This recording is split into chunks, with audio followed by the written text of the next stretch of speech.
Hello, this is Jenny with Apocalypse How. The end times conjures up visions of horror, drama, bad things happening, and it's usually considered a very scary thing by most people. But the end times also are a time of great opportunity for the world, as we'll see in an old prophecy from the book of Isaiah. We'll be looking at Isaiah 26 and verses 8 and 9,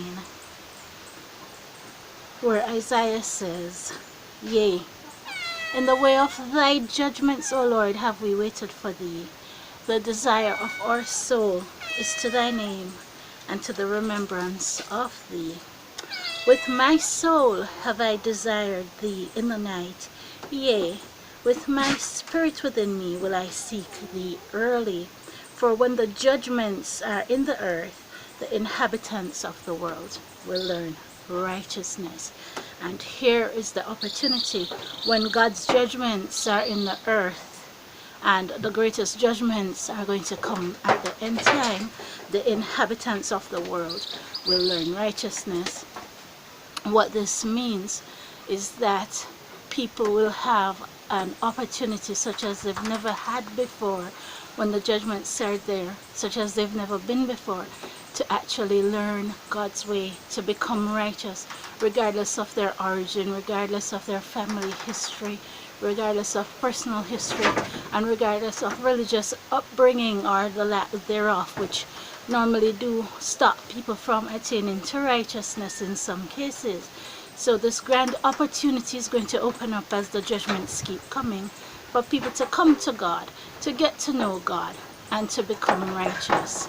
But this is a limited time opportunity. And even Isaiah tells us that even though it's open to the inhabitants of the world, it's not actually open to everybody.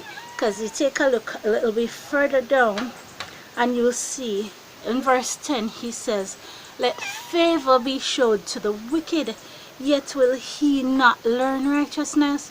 In the land of uprightness will he deal unjustly, and will not behold the majesty of the Lord. So, as long as you're a fairly normal person, you'll have an opportunity to learn righteousness. However, if you fall into this unfortunate category of person known as the wicked, you are not going to learn righteousness, because the wicked don't have the capacity to become righteous.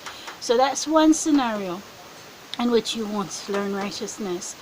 The other scenario is if this opportunity, this grand end times opportunity, opens up to you, and you decide to delay accepting Jesus Christ as your Savior, to delay becoming righteous, to delay starting to do that which is right, then your opportunity will eventually go away from you.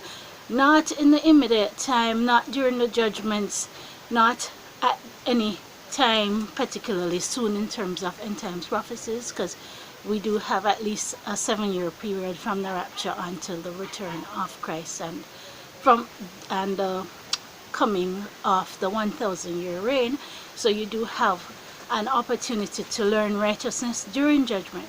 However, Revelation 22 tells us that there's going to be a point at which he's going to just say, Let him that is righteous be righteous still, which would be great if you'd learned righteousness.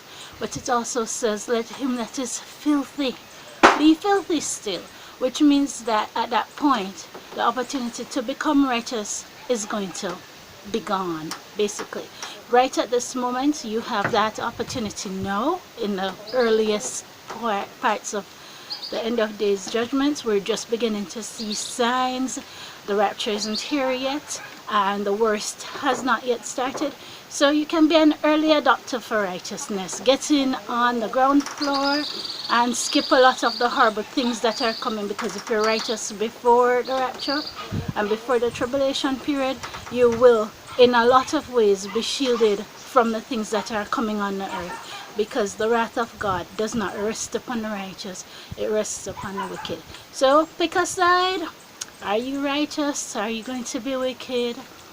Take your opportunity. Don't miss this once in a lifetime opportunity to become righteous, as if you don't take it now, as the judgments come, ensure that you don't miss your opportunity and get cast away and destroyed at the end.